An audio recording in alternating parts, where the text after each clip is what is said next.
Андан кейін дагы бир хадис келет. 5-ші хадис. Пайгамбар саллаллаху алейхи ва саллям айтат: азан айтылган жерге Аллахның рахматы жайыт дейт.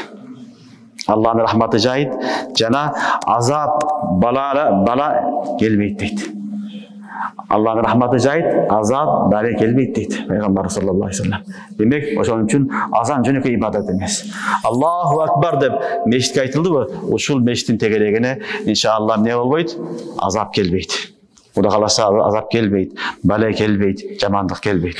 Ошондуктан азан чочулайдыган нерсе эмес, коркотуган нерсе эмес. Болгону биз Аллахны улуктайбыз. Аллаху акбар, Аллах улук, Аллахга күбөлүк берем, жалгыз. Албетте Мухаммад алейхиссалам анын элчиси деген сөз.